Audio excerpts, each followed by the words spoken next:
कहीं से सुनने में खबर मिली है कि तुम्हें क्लास 10 पॉलिटिक्स का जो चैप्टर नंबर 1 है पावर शेयरिंग, उसमें तुम्हें दिक्कत आ रही है। अब तुम्हें दिक्कत आए तो तुम्हारे भाई को, दोस्त को क्यों नहीं दिक्कत है? तो तुम्हारे दिक्कत को अपना दिक्कत समझ के उसके लिए दिक्कत बनने के लिए हम लोग आ गए हैं इस चैप्टर को पढ़ने के लिए। ठीक। और ये जो चैप्टर है वो बहुत ज़्यादा इंटरेस्टिंग है, ज़्यादा दिक्कत वाली बात नहीं है। तो चलो इसको समझते हैं। ठीक। तो ये जो चैप्टर का नाम है, क्या नाम है इसका? Power sharing. पावर शेयरिंग, इसको लिख लें तो पावर शेयरिंग चैप्टर का नाम है। अब पावर शेयरिंग मतलब क्या होता है? शक्तियों का शेयर करना। जैसे मेरे पास क्या पावर है, अभी मैं वीडियो लेक्चर कर रहा हूँ, मेरा मर्जी मोबाइल फोड़ दूंगा, मेरी पावर। भले उसके बाद मार पड़ेगी अलग बात है, लेकिन पावर है ना, मेरा मर्जी। जो रिकॉर्ड कर रहा है उसको हटा दूंगा, अपन का पावर है। जो एडिट कर रहा है उसको हटा दूंगा, पावर है। लेकिन रिकॉर्ड करने का पावर मेरा है, एडिट करने का पावर मेरा है। मैं क्या करता हूँ, इस पावर को शेयर कर देता हूँ कि चल भाई रामू तू रिकॉर्ड कर ले, चल भाई श्यामू तू एडिट कर ले। मतलब अपने पावर को शेयर कर दे रहा हूँ। इसी पावर के शेयर करने को बोलते हैं पावर शेयरिंग। अब पावर शेयरिंग तो सरकार के बीच में होता है। ठीक। मतलब मोदी जी बोल दिए कि भैया मेरे से अकेले पूरा देश नहीं चलेगा, इसको थोड़ा सा बांट देते हैं। सुप्रीम कोर्ट तुम लफड़ा संभालो, पुलिस तुम कोर्ट कचहरी देखो, मारपीट वाला लफड़ा देखो। मतलब पावर को शेयर कर दिए। ठीक। अब इसी पावर के शेयरिंग को अभी हम लोग पढ़ेंगे। तो इसको इंडिया में नहीं समझना है, इसको समझने के लिए हमें चलना पड़ेगा कहाँ? बेल्जियम। सामान पैक करो, बेल्जियम चलो। ठीक। लेकिन जाने से पहले उसके बारे में थोड़ा सा कुछ जान लो। क्या है भाई बेल्जियम के बारे में? तो जो बेल्जियम है यूरोप का एक छोटा सा देश है। जैसे एशिया का एक देश है ना इंडिया, वैसे ही यूरोप कॉन्टिनेंट का एक छोटा सा देश है बेल्जियम, जिसकी राजधानी ब्रसेल्स है। ब्रसेल्स है। ठीक। अब देखते हैं इंडिया की तरह कितना बड़ा है या फिर कितना छोटा है। तो देखो अपना एक राज्य है ना हरियाणा, ये जो इसका एरिया है बेल्जियम का, वो हरियाणा से भी छोटा है। हरियाणा से भी छोटा है और कहने को देश है। तो यूरोपियन देश ऐसे ही होते हैं। ठीक। तो हरियाणा से भी छोटा है। और जैसे हमारा हरियाणा पंजाब वगैरह के साथ बॉर्डर शेयर करता है, वैसे ही ये भी नीदरलैंड, जर्मनी और लग्जमबर्ग के साथ बॉर्डर शेयर करता है। ठीक। शेयर बॉर्डर तो शेयर करेगा ना कहीं। तो ऐसे ही ये बॉर्डर शेयर करता है। बेल्जियम एक यूरोप का छोटा सा देश है जिसकी राजधानी ब्रसेल्स है, और इसका जो एरिया है वो हमारे देखने में हमारे हरियाणा से भी छोटा है। ठीक। अब ये बॉर्डर शेयर करता है जर्मनी, नीदरलैंड, ये सब देश है, इनके साथ ये बॉर्डर शेयर करता है। इनकी सीमाएं बढ़ती है, मतलब इनकी जो आर्मी है इसके साथ बंदूक लेकर खड़ी रहती है जर्मनी के सामने। आते को देख लूंगा, ऐसे खड़ी रहती है। और इनका जो इथनिक कंपोजिशन है बहुत ज्यादा कॉम्प्लेक्स है, मतलब कि जटिल है। अब इथनिक क्या होता है? मतलब इन लोग का जो धर्म का मामला है ना, जैसे अपने हिंदू मुस्लिम सिख ईसाई आपस में भाई भाई, तो वही वाला जो इनका लफड़ा है वो बहुत ज्यादा उलझा हुआ है, जटिल है, कॉम्प्लेक्स है। क्या इसमें दिक्कत है? इसके बारे में भी इसको डेटा एनालिसिस करेंगे, टेंशन नहीं लो। अभी इसका पॉपुलेशन है, क्योंकि पॉपुलेशन ही तो धर्म को मानेगी ना। जो पॉपुलेशन है उन्हीं का तो धर्म होगा। पॉपुलेशन के बारे में थोड़ा सा जान लेते हैं, फिर इसका दिक्कत समझेंगे कि इसके बारे में हमें क्यों पढ़ना है। तो जो इसकी पॉपुलेशन है वो 1 करोड़ से थोड़ी सी ज्यादा है। हमारे देश की पॉपुलेशन कितनी है? 135 करोड़। 135 करोड़। और मोदी जी बोलते हैं 125 करोड़, 125 करोड़। अरे वो तो बहुत पहले था, अभी 135 करोड़ के लगभग में है। ठीक। एक्चुअली नहीं है लेकिन उतना लगभग में है। और इसकी जो पॉपुलेशन है वो 1 करोड़ से थोड़ी सी ज्यादा है, मतलब कि हरियाणा की आधी पॉपुलेशन के बराबर, आधी आबादी की बराबर इसका पूरा देश है। ठीक। हरियाणा के आधी आबादी के बराबर इसका पूरा पॉपुलेशन है। 1 करोड़ से थोड़ा सा अधिक होगा। अब इसके बारे में हम लोग इतना कथा सुने क्यों? इसमें एक प्रॉब्लम आ गई, छोटी सी प्रॉब्लम आ गई है, उसको अभी देखना है। तो देखो जो इसका सोसाइटी है ना, इसका एथनिक कंपोजिशन बहुत ज्यादा कॉम्प्लेक्स था। मतलब इसकी सोसाइटी में, समाज में कुछ ना कुछ दिक्कत है। तो डायन भूतिन वाला, भूत चुड़ैल वाला दिक्कत नहीं, यहाँ पर कुछ और दिक्कत है। देखो क्या दिक्कत है। इसकी जो पॉपुलेशन है, मतलब जो लोग हैं, वो डिवाइडेड है धर्म के मामले में। सब जगह डिवाइडेड होते हैं। हमारे यहाँ भी हिंदू है तो कोई सिख है तो कोई ईसाई है। तो यहाँ पर वैसे धर्म के मामले में है वो अलग बात है, अलग बात है। यहाँ पर मेन चीज लैंग्वेज के बेसिस पर लोग डिवाइड है। मतलब कि अपने यहाँ होता है ना कि ज्यादा इंग्लिश मत बोल, अंग्रेज की औलाद अंग्रेज चला गया तू अभी यहीं पर छूट गया, ऐसे लोग बोलते हैं ना। अरे तुमको तो हिंदी बोलने आती है, इंग्लिश बोलने नहीं आता है, ऐसे लोग बोलते हैं ना, मतलब लैंग्वेज का। तो इसी तरह से यहाँ पर लैंग्वेज से लोग डिवाइड थे। कोई डच बोलता था, कोई फ्रेंच बोलता था, और कोई छोटे लोग जर्मनी बोलते थे, जर्मन लैंग्वेज बोलते थे। अब इनके साथ कुछ दिक्कत थी। तो जो डच स्पीकिंग थे, जो डच बोलते थे, मान लो एक उनका देश था इतना बड़ा, तो इसमें से 59% लोग, मतलब 1 करोड़ का 59% लोग, 59% लोग डच बोलते थे। आगे समझते थे कि भाई हमारा पॉपुलेशन तो बहुत ज्यादा है, सरकार कैसे नहीं बात मानेगी। तो 59% लोग डच बोलते थे। और इस जिस ये लोग जिस एरिया में रहते थे, मतलब ऊपर वाले एरिया में रहते थे, उसको फ्लेमिश रीजन बोला जाता था। क्या? Flemish region. जैसे अभी देखो, मान लो जस्ट फॉर एग्जांपल, मुस्लिम लोग जिस एरिया में रहते हैं उसका नाम ऐसे शुरू होता है ना, मुरादाबाद, मुशर्रफाबाद, ऐसे होता है ना। ठीक। तो वैसे ये लोग जिस एरिया में रहते थे उस एरिया को बोला जाता है फ्लेमिश। फ्लेमिश रीजन में ये लोग रहते थे। ठीक। और ये हो गया पूरा देश का 59% हिस्सा, जो आबादी जो थी वो डच बोलती थी। ठीक। और ये लोग जिस एरिया में रहते थे उसको फ्लेमिश रीजन बोला जाता है। अब अब पूरा देश में 60% थी, मतलब ये लोग बहुत ज्यादा थे। अभी तुम लोग देखो तो, लेकिन देश की राजधानी में, ब्रसेल्स में, बेल्जियम की राजधानी ब्रसेल्स है ना, इस ब्रसेल्स में इनकी आबादी बहुत कम थी। मतलब पूरे ब्रसेल्स में अगर 100 लोग हैं तो 20 लोग ही सिर्फ डच बोलते थे, यानी ब्रसेल्स में इनकी आबादी सिर्फ 20% थी। अब राजधानी में ही आजादी जब 20% है तो दिक्कत कितनी ज्यादा बढ़ गई भाई। पूरा देश में कोई भी जीत कर आया और राजधानी में इनकी आबादी ही नहीं है, तो मारपीट तो हो जाएगा, और राजा जो नेता मंत्री गए हैं वो पिटा जाएंगे अगर ज्यादा पटर पटर बोलेंगे तो दिक्कत यहाँ पर थी कि पूरा देश में इनका आबादी था, लेकिन ये लोग चूक खा रहे थे अपने राजधानी में। जैसे अगर मान लो हमारे मोदी जी हैं, अभी सेना वगैरह है, सीआरपीएफ है, वो सब संभालेगी, वो सबको बात हटाओ साइड। एग्जाम्पल, अगर मोदी जी जीत कर जाते हैं और दिल्ली वाले सपोर्ट नहीं करते हैं, दिल्ली वाले सपोर्ट नहीं करते हैं, तो क्या वो पार्लियामेंट में जा पाएंगे? सब बैठ जाएंगे कि जाएगा कैसे हमारे ऊपर से जा। ठीक, ऐसे थोड़ी ना कि मोदी जी को ऐसे टांगा जाएगा और पार्लियामेंट में से ड्रॉप कर दीजिएगा जहाज से, जा भाई बैठ जा वहां पे। ऐसा तो नहीं ना होता है। मतलब प्रॉब्लम यहाँ पर थी कि जो 20% ही लोग थे ब्रसेल्स में जो कि डच बोलते थे, तो जो भी यहाँ से जीत कर जाते थे डच वाले, वहां पर ब्रसेल्स में पिटा जाते थे, पीट दिया करते थे ये लोग, फ्रेंच वाले लोग। बस अब इतना ही है डच के बारे में। और फ्रेंच के बारे में देखो, दूसरा धर्म के बारे में, दूसरा इस लैंग्वेज बोलने वाले के लोग में, दूसरा लैंग्वेज बोलते थे फ्रेंच लोग। फ्रेंच स्पीकिंग पीपल थे, मतलब जो बेल्जियंस थे वो फ्रेंच भी बोलते थे, कुछ लोग डच बोलते थे, कुछ लोग फ्रेंच बोलते थे। और जो फ्रेंच लोग बोलते थे उनकी आबादी पूरे देश में मात्र 40% थी। 59 और 40 हो गया तुम्हारा 99। अब 1% कहाँ गए? उस 1% के बारे में बात करना है। 40% लोग पूरे देश में फ्रेंच बोलते थे, मतलब कहीं से इनसे ज्यादा कम नहीं थे। कम तो थे लेकिन ज्यादा कम नहीं थे। अब ये लोग जिस एरिया में रहते थे उसको वलोनिया रीजन बोले थे। वलोनिया रीजन, अम्बनिया रीजन नहीं, वलोनिया रीजन। वलोनिया रीजन में रहते थे। अब देखने में तो कम लगा है कि भाई पूरे देश में 40% है, ये 59% है, मतलब पूरे देश में भी इनकी आबादी बहुत ज्यादा कम नहीं है। पूरे देश में भी इनकी आबादी बहुत ज्यादा कम नहीं है। वो तो खैर बात की बात है। अब ब्रसेल्स में, राजधानी में ब्रसेल्स में इनकी आबादी 80% है।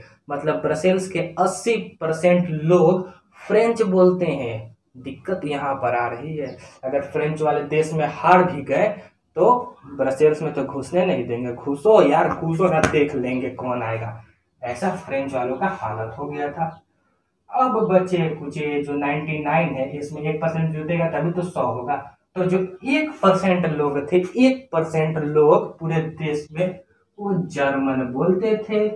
अब ये लोग कहाँ रहते थे? तुम्हें मैप दिखाई दे रहा होगा, वहां पर इनका जो रीजन था वो वोलोनिया रीजन से सटा हुआ था, और ये शहर के, मतलब देश के पूर्वी इलाके में रहते थे। जैसे हमारा पूर्वी इलाका अरुणाचल प्रदेश है ना, तो वैसे ही ये देश के पूर्वी इलाके में रहते थे। ठीक। तो अब दिक्कत थी यहाँ पर, वो आपने समझ लिया क्या दिक्कत थी। इन दोनों के बीच में लफड़ा था, ये तो साइड है क्योंकि ये कम है खुद, तो इन दोनों के बीच में लफड़ा था। यहाँ पर एक वर्सेस लिख दो, अब लड़ाई होगा। यहाँ से जो जीत कर जाता था ब्रसेल्स में, वहां पर ये लोग घुसने नहीं देते थे, दिक्कत होती थी, दिक्कत बढ़ती जा रही थी, टेंशन का मामला हो गया था। अब आगे, अब देखो इसके प्रॉब्लम्स को थोड़ा सा विस्तार से देखते हैं कि क्या मतलब प्रॉब्लम की मेन जड़ें क्यों थी, क्या थी। देखो, जो फ्रेंच बोलने वाले लोग थे, जो कि 40% थे, जो कि वालोनिया रीजन में रहते थे, और इनकी जो संख्या थी ब्रसेल्स राजधानी में, बेल्जियम की राजधानी ब्रसेल्स में बहुत ज्यादा थी। इतना भी तुमने 2 मिनट पहले, 1-2 मिनट पहले ही देखा, ठीक, तो भूलना नहीं। तो जो फ्रेंच बोलने वाले लोग थे ना, वो काफी ज्यादा अमीर हुआ करते थे, अमीर और पावरफुल थे। क्यों पावरफुल थे? क्योंकि भाई राजधानी को ही उन्होंने कब्जा करके रखा है। राजधानी जहाँ पर राजा बैठेगा, मोदी जी बैठेंगे, प्रधानमंत्री बैठेंगे, उसी को इन्होंने कब्जा कर रखा है। अब उसी को कब्जा कर रखा है तो वहां पर ये लोग डरा धमका कर कुछ भी करवा सकते थे, इसलिए पावरफुल थे। और रिच क्यों थे? क्योंकि अमीर थे, पैसा ज्यादा, रिच थे। अब फ्रेंच स्पीकिंग लोग जो थे, जो कि फ्रेंच बोला करते थे, उनको डच बोलने वाले लोगों से काफी ज्यादा परेशानी थी। क्यों परेशानी थी? क्योंकि ये लोग, डच बोलने वाले लोग, फ्रेंच बोलने वाले लोगों को काफी ज्यादा परेशान किया करते थे, रिजेंट किया करते थे, दिक्कत दिया करते थे। क्यों? आप डच वालों को खराब नहीं समझना अभी, ठीक, अभी खराब नहीं समझो। क्यों ऐसा क्यों करते थे? क्योंकि इन्हें इकोनॉमिक डेवलपमेंट यानी कि पैसों के मामले में इनका जो उन्नति हुआ था, और इन्हें जो शिक्षा का अधिकार मिला था, एजुकेशन का जो अधिकार मिला था, वो काफी लेट मिला था, काफी ज्यादा लेट इनके पास ये सब चीजें पहुंची थी। इकोनॉमिक डेवलपमेंट भी इनका लेट हुआ था, मतलब इनके पास पैसा भी लेट आया था, और एजुकेशन भी लेट आई थी। अब देखो, तो इससे क्यों, इससे क्या दिक्कत थी? अगर किसी के पास पैसा, मान लो तुम हो, ठीक, तुम्हारे पास अभी जेब में फूटी कौड़ी नहीं है, और जो तुम्हारा दोस्त है आकर बोलता है, ओ भाई नया लैम्बोर्गिनी खरीदा हूँ देख, कैसा फील होगा? मन करे यार मुंह तोड़ लिया, फिर गाड़ी तोड़ लिया, गला काट लो, ऐसा होगा ना। वही था, इनका इकोनॉमिक डेवलपमेंट था नहीं। इनको देखकर इनको दिक्कत होती थी कि भैया सरकार हमारी मदद कब करेगी, हमारे पास पैसा कब आएगा, और हमें एजुकेशन कब मिलेगा। तुम्हें तो अभी यूट्यूब पर फ्री में मिल जाए, लॉकडाउन में स्कूल भी जाने की जरूरत नहीं है। लेकिन उनका समय तो यूट्यूब नहीं था ना, 1950-1960 में यूट्यूब नहीं था, वो लोग कहाँ से पढ़ते? ठीक, तो एजुकेशन और इकोनॉमिक डेवलपमेंट इनका लेट हुआ था, इससे इनको फ्रेंच बोलने वाले लोगों से दिक्कत थी कि तेरे वजह से तू लोग ब्रसेल्स में है, राजधानी में तू लोग है, इसलिए हमें दिक्कत हो रही है, अभी तेरे को छोड़ेंगे नहीं, ये वाला सिस्टम था। अब इससे क्या हुआ? टेंशन बढ़ गया। अब टेंशन बढ़ गया क्यों? क्योंकि ये लोग बोलते थे फ्रेंच वाले, तेरे को छोड़ेंगे नहीं, तू ही हमारे दिक्कत का कारण है। ये लोग बोलते थे कि हमने क्या किया भाई, सब भगवान की माया, हमें कुछ नहीं आया, हमने कुछ नहीं जाना, ऐसा ये लोग बोलते थे। इससे 1950 और 1960 के बीच में, 1950 से 1960 में टेंशन बढ़ गया कि अब मारपीट होगा, अब दिमाग खराब हो रहा है, ऐसे टेंशन बढ़ गया। और ये टेंशन था ना ब्रसेल्स राजधानी में, कैपिटल में, राजधानी में काफी ज्यादा था। क्यों? क्योंकि वहां पर फ्रेंच बोलने वालों की संख्या 80% थी, और डच बोलने वालों की संख्या 20% थी कैपिटल में। तो डच बोलने वाले पूरे देश से जीत के आ जाते थे, लेकिन ब्रसेल्स में हार जाते थे, ठीक, ब्रसेल्स में हार जाते थे। और ब्रसेल्स में फ्रेंच वालों का ज्यादा चलता था, तो ये लोग कोई भी कानून पास करवा लेते थे। तो दिक्कत ब्रसेल्स में काफी ज्यादा थी, ब्रसेल्स राजधानी में बहुत ज्यादा लोगों का टेंशन था, लोगों के बीच में काफी ज्यादा टेंशन था। ब्रसेल्स से बाहर निकलने पर ये डच वाले छोड़ते नहीं थे, और अंदर घुसने पर फ्रेंच वाले नहीं छोड़ते थे, ऐसा दिक्कत काफी ज्यादा था। अब लेकिन दिक्कत ये था ना यहाँ पर कि हमारे नेता की तरह वहाँ के नेता नहीं थे कि लड़वा देंगे और फिर आएंगे कि हम इसकी निंदा करते हैं, ऐसा नहीं थे। वहाँ के लोग देश की यूनिटी के मतलब समझ चुके थे कि भाई कुछ भी हो, कितना भी दंगा फसाद हो, लेकिन हमारा देश टूटना नहीं चाहिए। ऐसा वहाँ के जो लीडर्स थे, नेताजी थे वहाँ के, वो लोग ऐसा समझ गए थे। एक नेता नहीं, सारे नेता ऐसा समझ गए थे। अब जैसे हमारे यहाँ दिल्ली में हंगामा होता है ना, तो दिल्ली में अगर मान लो जस्ट फॉर एग्जाम्पल दिल्ली में अगर फ्रेंच बोलने वाले लोगों का संख्या ज्यादा है और पूरा इंडिया में अधिकतर लोग डच बोलते हैं, ठीक। तो कोई भी कानून तो दिल्ली से पास होता है, दिल्ली से पास फ्रेंच वाले लोग होने नहीं देंगे। सुप्रीम कोर्ट को घेर लेंगे, कभी पार्लियामेंट को घेर लेंगे, तो कोई भी फोर्स जाएगा, जाने नहीं देंगे कि पहले मेरे पर गोली चलाओ।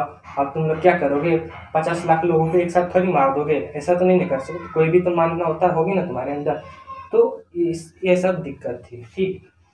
तो वहाँ के लोग समझ गए थे हमारे नेता की तरह नहीं कि दंगा करा देते हैं उसके बाद से चलेंगे कि भैया हमें वोट देते तो ऐसा नहीं होता, इनको वोट दे दिए तो ऐसा हो रहा है। वहाँ के नेता ऐसे नहीं थे। वहाँ के नेता लोग यूनिटी का मतलब समझ चुके थे कि भाई कुछ भी हो, कितना हो भी लड़े कटे आपस में करे, लेकिन देश में अखंडता रहनी चाहिए, यूनिटी खत्म नहीं होनी चाहिए। मतलब यूनिटी का वो लोग इम्पोर्टेंस समझ चुके थे। तो अब क्या हुआ, अब ये लोग यूनिटी का मतलब समझ चुके थे। तो 1970 से, डेट को याद रखना थोड़ा सा, 1970 से 1993 के बीच में, 1970 से 1993 के बीच में, 1970 टू 1993 तक इन लोगों ने अपने संविधान को 4 बार अमेंड किया, मतलब उसमें 4 बार सुधार किया। कभी कोई दिक्कत आ जाती थी, कभी कोई दिक्कत आ जाती थी, मतलब इन सालों में 4 बार इनका संविधान को सुधारा गया। कभी ये दिक्कत आ गई, कभी वो दिक्कत आ गई, इस तरीके से 4 बार टोटल सुधारा गया। और सुधार कर इन लोगों ने कमाल का एजुकेशन पॉलिसी नहीं लाया, ठीक। कमाल का पावर शेयरिंग लाया, और पावर शेयरिंग यहीं से आया, ठीक। पावर शेयरिंग का जो कॉन्सेप्ट हम लोग अभी पढ़ रहे हैं, यही सब जगहों से एग्जाम्पल लेकर पढ़ना पड़ता है। यहाँ पर इन लोगों ने ना पावर को डिवाइड कर दिया। कैसे डिवाइड किया, नेक्स्ट स्लाइड में देखो।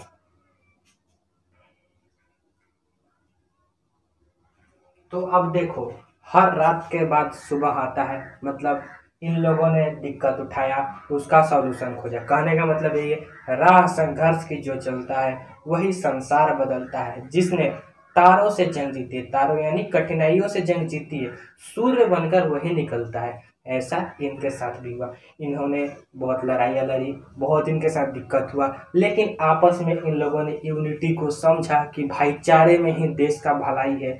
कुछ हम कॉम्प्रोमाइज करते हैं, कुछ तुम कॉम्प्रोमाइज करो, ठीक। जैसे अपन के पास अभी लाइटिंग की उतनी अच्छी व्यवस्था नहीं है, कुछ हम कॉम्प्रोमाइज कर रहे हैं, कुछ तुम करो। वैसा इनके साथ भी हुआ। इन लोगों ने कॉम्प्रोमाइज थोड़ा बहुत किया और सॉल्यूशन निकाला। क्या था सॉल्यूशन, उसको देखो। अब सेंट्रल गवर्नमेंट, सबसे पहले थोड़ा सा याद कर लो कि 59% पूरे देश में डच बोलते थे लोग, डच वाले लोग थे, और 40% पूरे देश में फ्रेंच वाले लोग थे। पूरे देश में, पूरे देश की बात हो रही, कंट्री की बात हो रही है।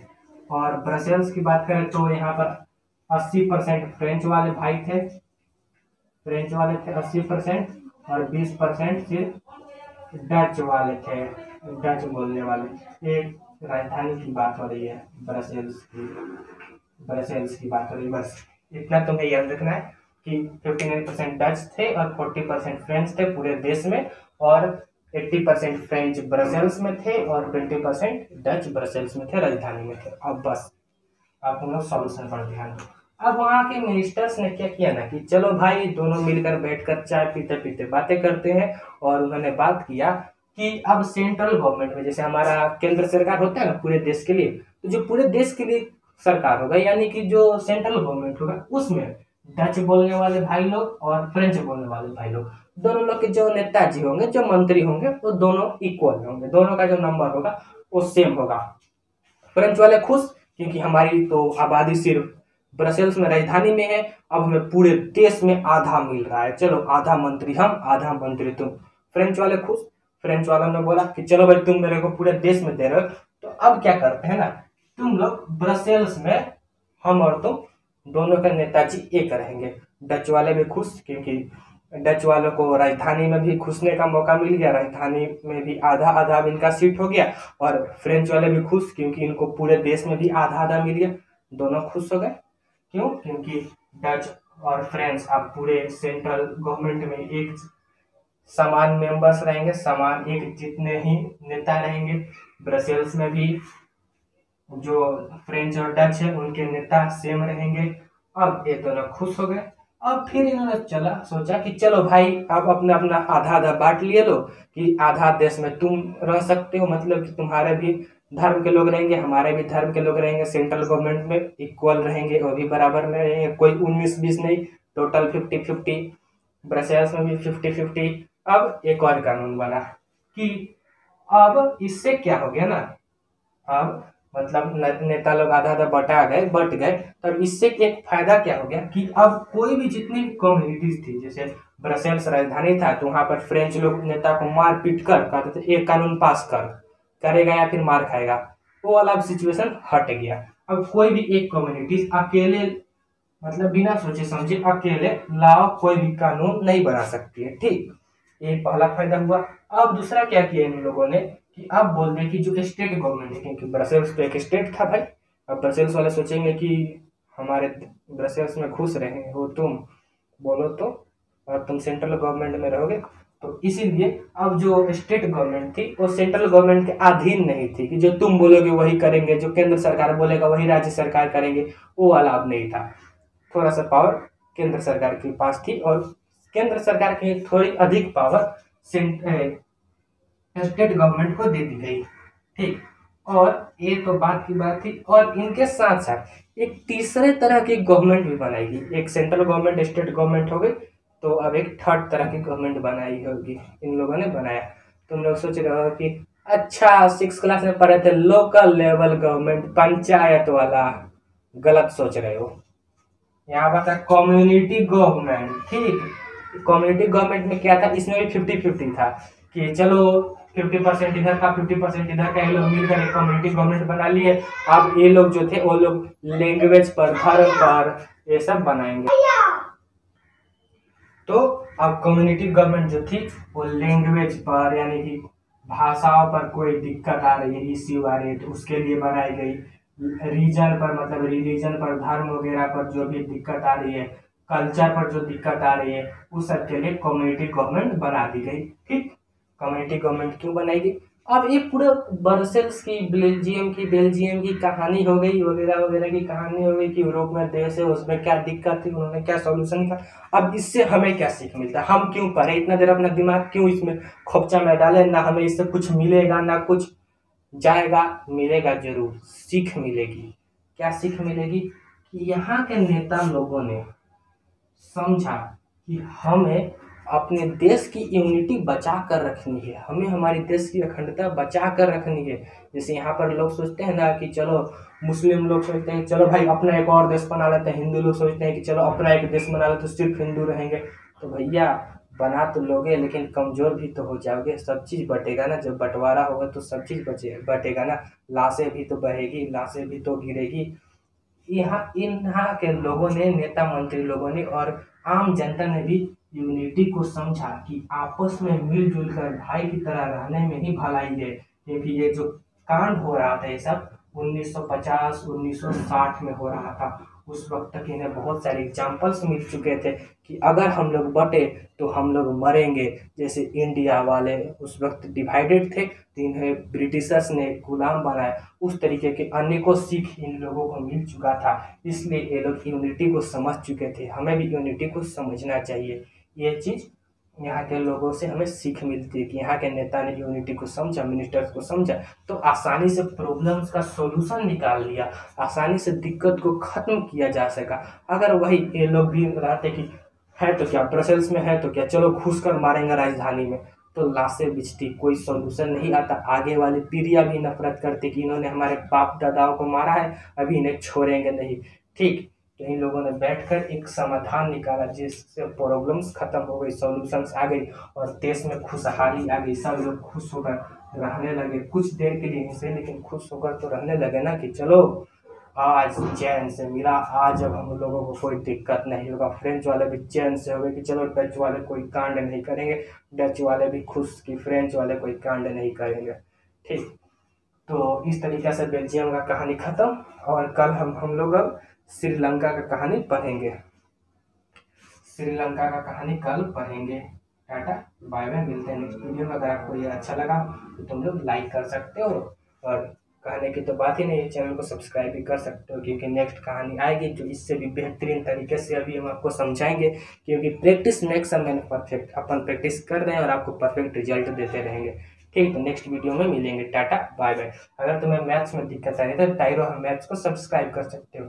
और इस चैनल में एक और लिंक दिया गया है, ऋषिकेश सिंह का चैनल है, उसमें तुम लोगों को स्टडी टिप्स वगैरह मिलते रहेंगे। तुम्हारी मर्जी, सब्सक्राइब कर सकते हो। ठीक है, टाटा बाय बाय। ये तुम्हें समझ में आया होगा, और नहीं समझ में आया तो वीडियो एक बार और देखो, अच्छे से समझ में आ जाएगा, क्योंकि practice makes a man perfect. राह संघर्ष की जो चलता है वही संसार बदलता है, जिसने तारों से जंग जीती है सूर्य बनकर वही निकलता है। याद रखना। Tata bye bye.